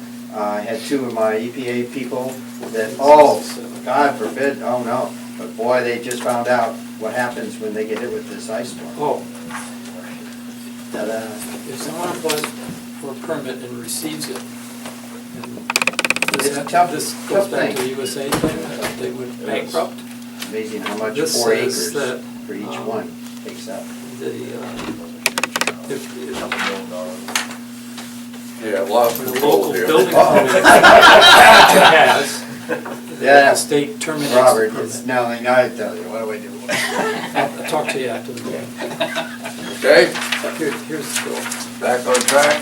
Anything else on the Association of Regional Planning Commissions, on the bills?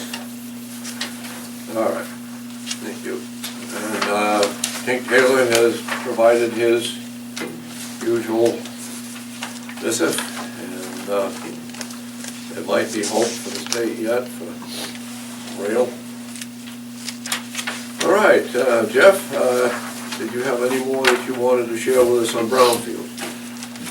I don't think so. I think we need to do the RFP. We'll be doing that soon. And we just really need to maybe put the word out that we have money to do site assessments. It covers 100% of the costs for doing an assessment. It was signed into law by the Small Business Liability Relief Act or something like that. So it's a really great program for, you know, that helps the environment and helps small businesses and residents or whoever. And you, so we need to identify some sites. Talk to you about it. And we should put that out there, and maybe we should, and I guess I guess I'm wondering also about the commission meeting. I think I need to have a topic for that real soon, and get that agenda out, and I didn't know if there were any, maybe this would be a topic. I'm not sure what to pick for a topic. Maybe this would, yeah, for the, just a 27th. Let's get to that here in a few minutes, Okay. and under the balance of the fiscal year 14 meeting schedule. Oh, okay. That's Okay. coming up, Jeff. Can I just address the brownfields thing? Sure. I think what we did in the past is went to the local municipalities and asked them, because they know their properties better than we Sure. do, or than a consultant would know. Yes. And for Freedom to know that they can get, you know, potentially contaminated sites evaluated for free. Right. Oh, absolutely. Going to the local community is absolutely what we need to do, and it's just a matter of how we do that. Do we do that through the commissioners to, you know, of our you know, our liaisons to the townships? It might be a good way to do that. Yeah, But I can go out individually once I get a lead, or The a staff last person time- can go out individually. The last time, we did not use the commissioners, we went directly to the town authorities, Board of Selectmen, indicating what the program was, and then asked them to submit candidate projects that could be covered, and then the committee prioritized them across the region. And so as this, I would guess, as this program cranks up again this year, we have a list to start with, all of the sites, they were prioritized, but there's some recommendations Oh, good. that didn't make the cut last time, so that's a starting point, but probably it's been, I don't know, 4 or 5 years since that first Oh, that's true, yeah, that's the right. ask went out. It probably would be a good idea to update that and go out with a direct request for sites to be nominated and then to reprioritize. That'll be up to the... That makes a lot of sense. I mean, I'm always just trying to find a way for, to engage the commissioners. I mean, there's been discussion about how we need commissioners to, and this is a good thing, they can go to they can let the town know that, there's money out there to, with no strings attached to address. But I think ultimately we want to get to the decision makers at the town. Yeah, right. The other thing that they need to understand is the assessment is government will pay for that, but there has to be participation, and there's other grants available to actually do what needs to be done. There's cleanup grants. And Right. there's I think a participation requirement under those grants. That's right. It'd be mostly federal money, but, or state money, but ultimately federal money passed through the state to do the work, but I think towns have to participate in that funding. Yeah, in the state, DES has a major, has some funds to do Yeah. some cleanup, and then you can apply to EPA as well. But it's a great program because you actually go out and see tangible results. And the last cycle we had, there's some very good projects that came out of that. You go look at them. It's economic development and environmental protection at the same time. Yeah.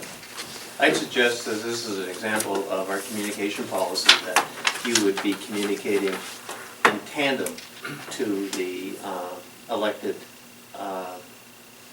people in each municipality, and then concurrently communicating with the commissioners. Because in many communities, the commissioners are very influential, and in other communities, we want them to be more. And so, but we don't want to put the pure action orientation to the commissioner. We want it to be a joint thing, so that they work together. So if you go like that, then it'll be very effective. Okay. Yeah, and I think if we wanted to justify our existence as a regional planning commission, this would be an excellent example of what we can do. And going through the commissioners, through the elected officials, and giving them some guidance on how to submit the information about on a site-by-site basis, so they can be evaluated fairly. I think that would be a real positive thing that we could do for each of the municipalities, as well as getting them the money so that they can do their Yeah, phase the money ones. the money goes fast. It's probably, they're looking at 4 phase 1s, 4 phase 2s. Phase 1s are basically just literature search, and phase 2 is actually taking samples from the ground or whatever. So it's and a lot of times you got to do the phase 1 before you do the phase 2. So we might only be talking about addressing four sites, or not a whole lot more than 4 sites, but just so people. But I think that with the information that's online, towns could easily go through a GIS kind of process and assemble a series of maps that would illustrate where properties used hazardous materials. Yeah. So, anyway. You have to get the one catch about this. Obviously, you get the landowner's permission to come on their property to do the assessment.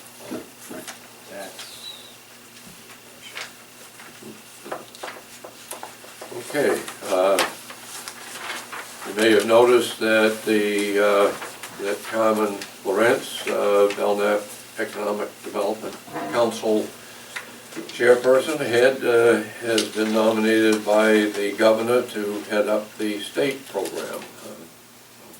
As we pass by that item here, toss that out. And I believe I'm going to be attending their board meeting. I'm going to be attending on their board now, taking Ken's seat on their board. Very good. Did you have anything you wish to mention on the executive report, Jeff? Otherwise, otherwise it's there for everybody to see. Yeah, I don't have a whole lot to, I think, you know, the Granite State Futures the schedule's slipping a little bit, so I think we need to stay on top of that, make sure that stays on task. But I don't have a whole lot more than that at this point. All right, it must be 9:50. I just wanted to comment on Taylor's comment that he made about the rail situation. I was in Boston last week, just happened to be in the right room at the right time to hear students say they would like this train situation to improve. And, you know, when you read this as where things are going, along with Quebec, Montreal, and that area, again, the transportation route that the truckers were talking about, again, from Bangor over towards Montreal, again, now with the train coming back on, and I ride the train as much as I can possibly do wherever I go, but it has really impressed the students at UNH, more so than we are aware of, because now they can come up to go to UNH a lot easier than they've ever done it. And now what they're doing with the zip cars and what have you, it's really made an impression. And Tink is really nailing this one in very good. I think New Hampshire's starting to wake up, because Vermont's been doing it, Maine's been pushing it, and we just gotta get on board and wake up the situation. Okay, now, it must be 9:55 because we're ready to take up the Wild Meadows Wind Project. You had a very nice segue into that just a minute ago. You were just a little ahead of your time. All right, so we have been asked if we wanted to file a motion to intervene on the Wild Meadows, and you should have received the letter from the attorney's office about this. So we need some discussion as to what we feel is appropriate. Is anybody required to do environmental impact statement under the federal NEPA regulations, National Environmental Policy Act?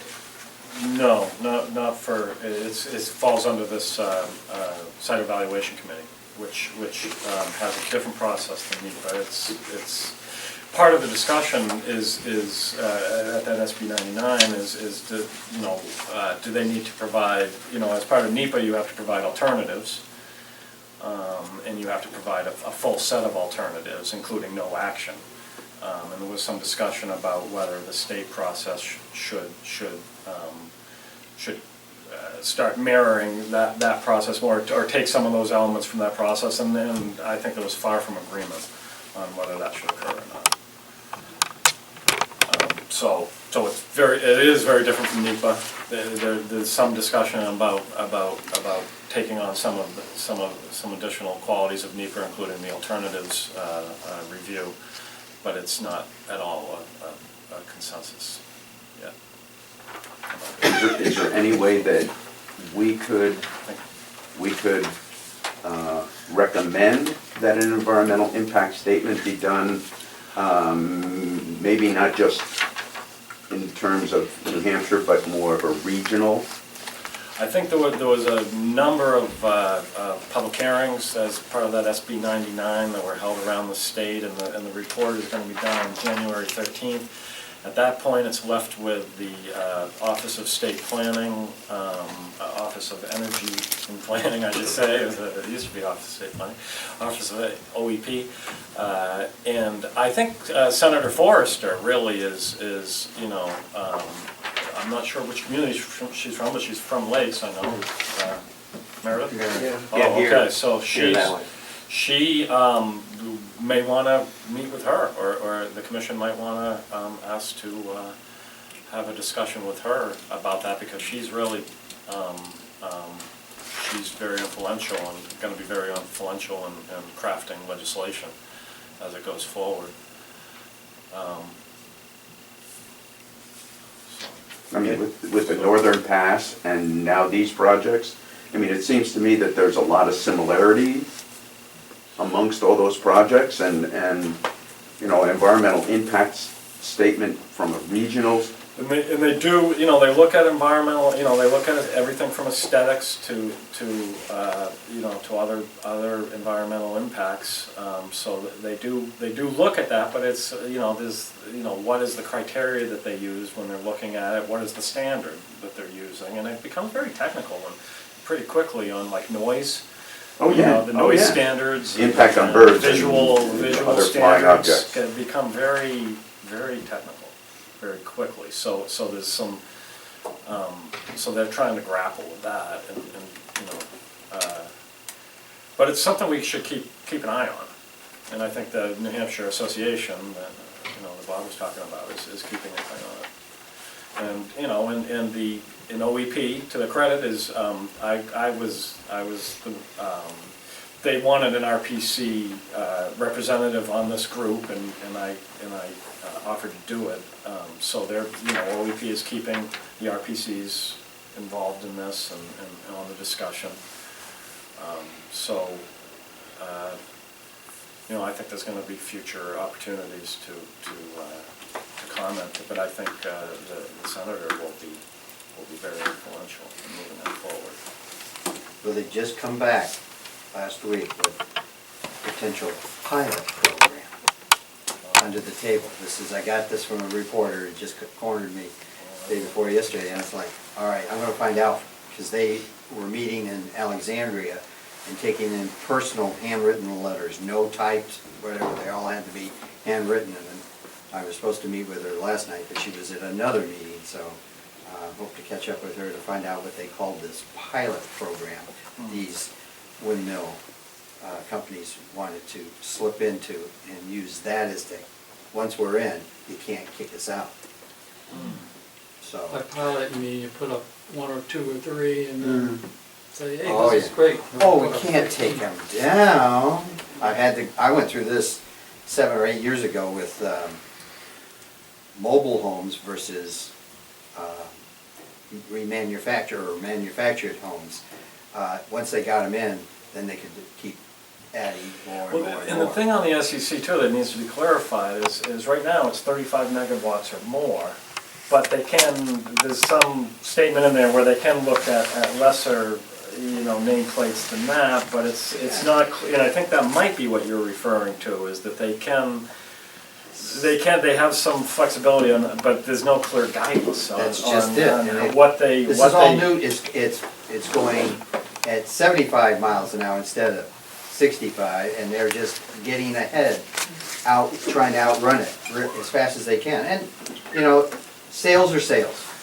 Once we get it in, we've got it sold. But, you know, the old expression, we gotta pass it and then we'll read it.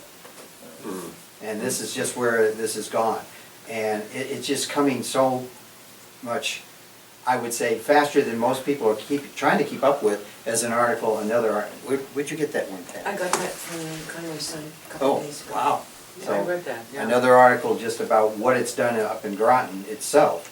And, you know, Groton was aware of what they were gonna bring in for test a couple of years back about this gun company or organization. Oh, yeah.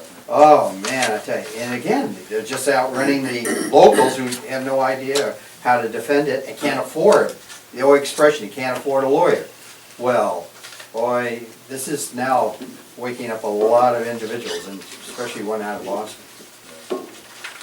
So, all I can say is, it's not to be taken lightly, because until you sit there and just see what it's done, and the footprint is 4 acres for each one, plus 10 feet down, cement pad that you can't take out.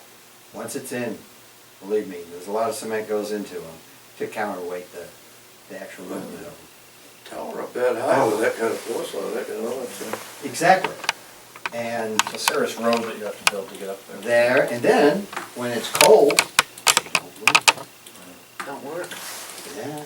It's never cold here. Oh.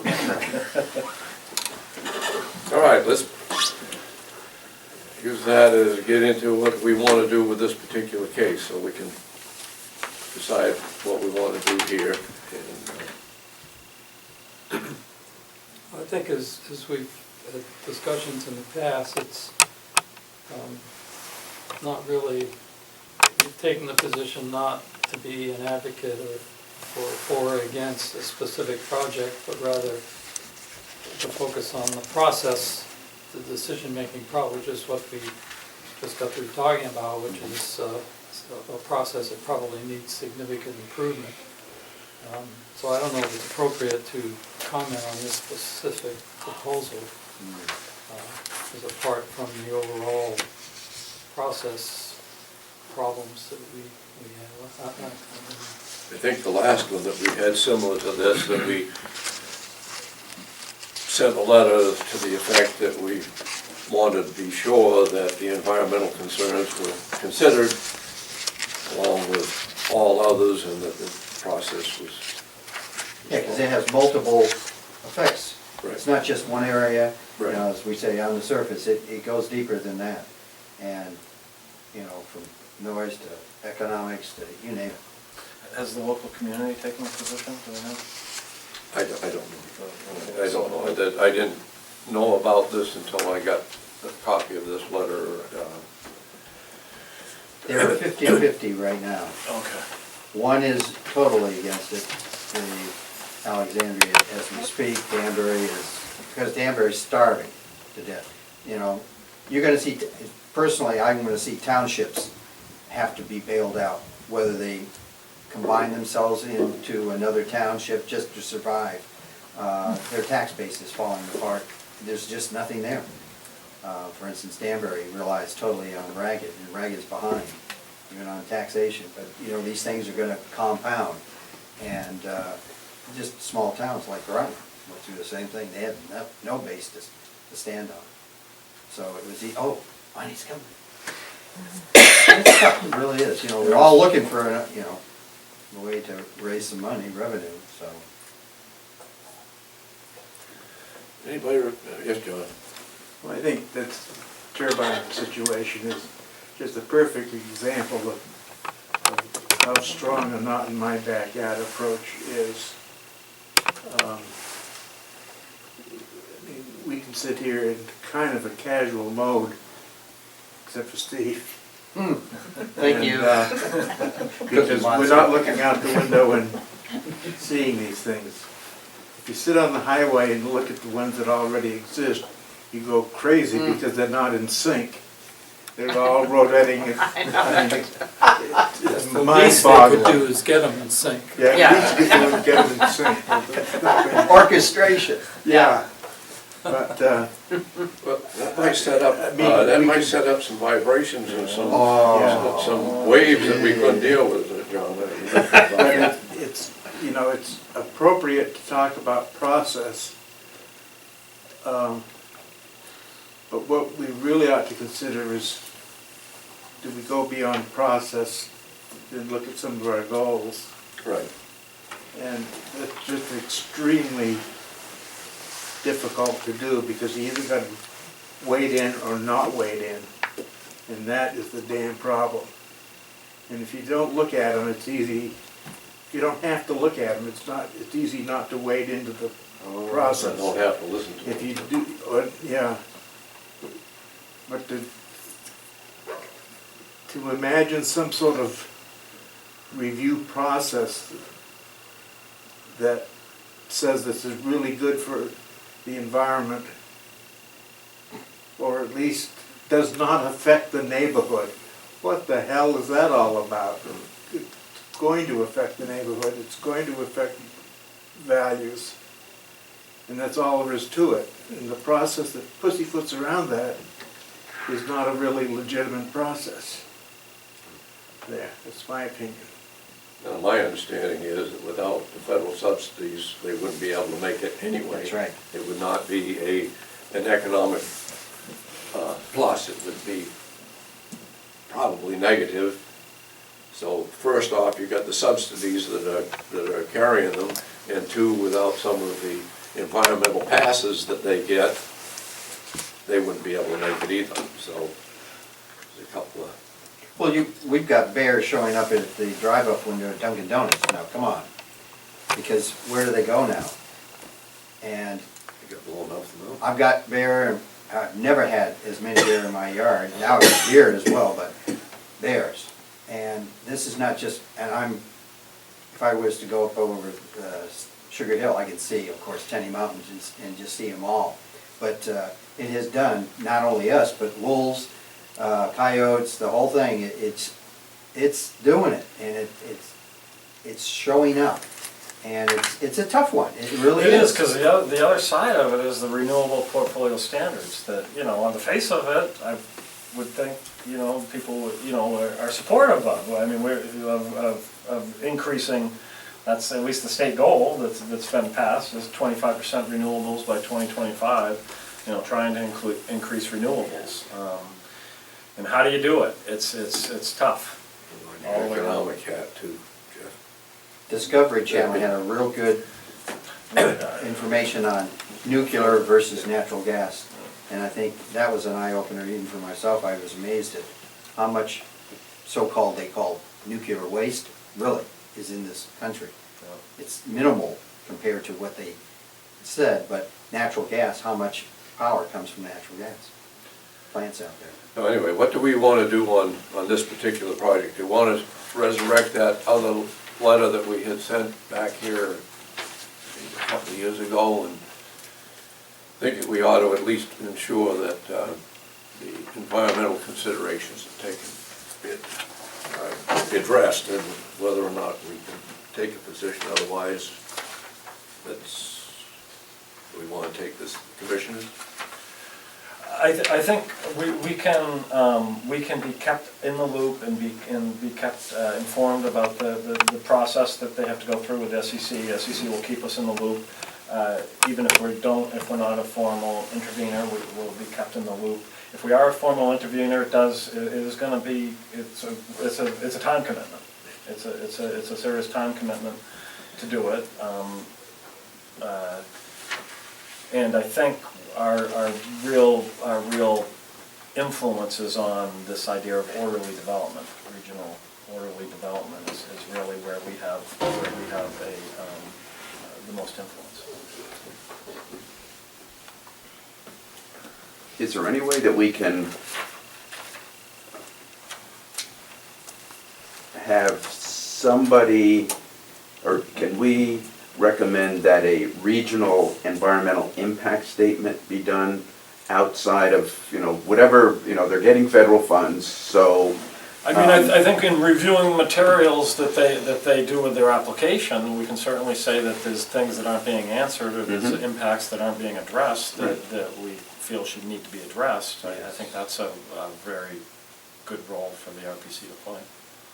But to make it more of a. Well, and I think that is really about changing the SEC legislation, and I think that really gets back to the senator, right, who's working on that, and with this consultant report. That's. I mean, we can take a look at probably taking a look at that consultant report is a first step for the commission, is to see where that's at, what those recommendations look like, and I guess they're not even really they're very clear to say they're not really recommendations, they're just like they're just like ideas that have to consider, is what the consultant was told to do.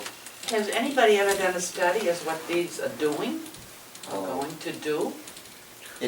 What the The windmills, what havoc they're causing? Well, and that's the main issue is the hills is, what, that subdivision with 2 houses versus that subdivision fully built out with 100 houses, and what is the cumulative impact and stuff. That's always a planning issue. Because how you Plymouth scope was it. caught totally off guard. And that's Totally off and that's a way. I mean, I think maybe you referred to that is a way that you can get development, get the nose under the tent and move forward with smaller. You're not going to propose 100 unit development necessarily. You're going to say 2 or whatever. Antrim, I think, is the one that they did stop for more development. And like I say, Plymouth was totally caught off guard on this whole thing. And it's the federal money that was driving, you know, and everybody rushed right in. Of course, where do they come from? You see any US company? No. Is something wrong with this picture here?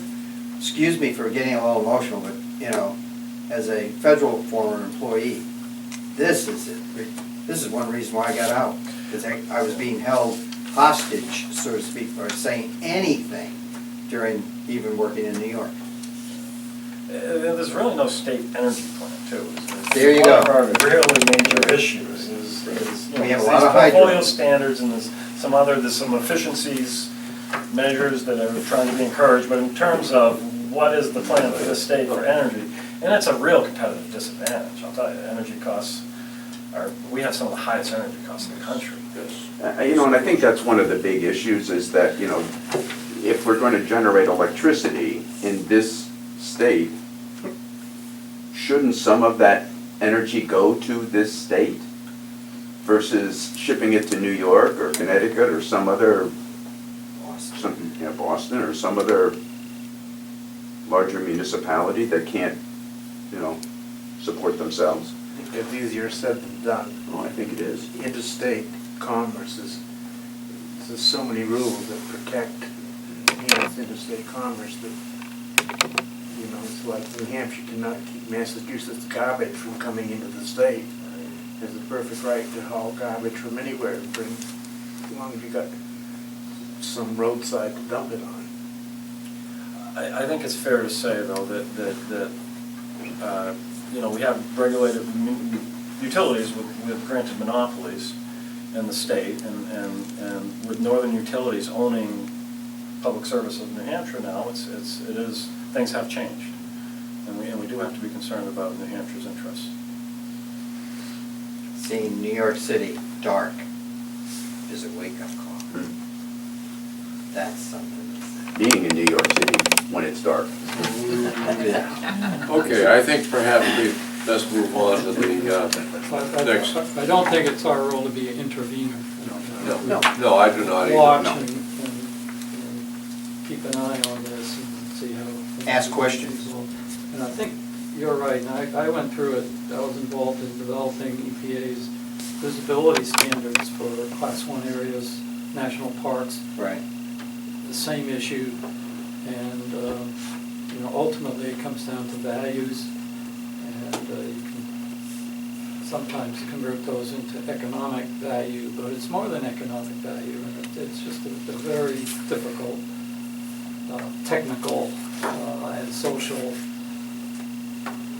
How do you value intangibles? Yeah, how do you value intangibles? And we just for your interest, we came down to, aside from regional haze, which you can quantify, but you can envision standing on the rim of the Grand Canyon. What about plume blight?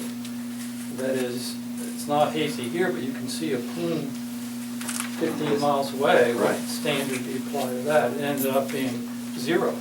If you see it, it's blight. And this is similar. You see a windmill, it's blight in some eyes. So, but they're very, very difficult issues to deal with. Just another thought that hasn't been expressed, but the Site Evaluation Committee has no outside groups like regional planning commissions, regional economic, non-DES, non-government representatives on it. It's all government people, state government people. And one recommendation in the political process would be to require that some outside organizations have membership on the SEC to bring a different set of values to the analysis perhaps, but that has nothing to do with this particular application. It's a broader issue. Should that be communicated to Senator Forrester? That is part of the SB90, the research report that I was referring to. That's one of the recommendations. Oh, okay. Or one of the things that they're studying in that. They're talking about maybe a person from the local community or other people be members, ad hoc members to the SEC. So that idea is actively being considered. Okay, just to finish this round then, the consensus is that we do not want to be interveners, but we will certainly continue to be active in monitoring and trying to help folks to get some kind of definition to the process. Okay. All right, then we need to talk about the, at least some of our meetings here for the rest of the year. For our January meeting, and here again, this is pretty much up to how Jeff feels. I had suggested that perhaps as a part of the January meeting, in addition to maybe something like brownfields that we might spend just a little time on, that some of the meeting might be devoted to having Jeff talk a little bit about what he sees for the Lrpc, and have some of the commissioners that so inclined to be able to, talk with us and with Jeff about what they see as some of the real critical issues in their areas. And didn't know whether that might be a good way to get the first meeting off with people and perhaps begin to gain some input. We've talked about getting the commissioners more involved. Didn't know whether that would be a way of doing it, but I certainly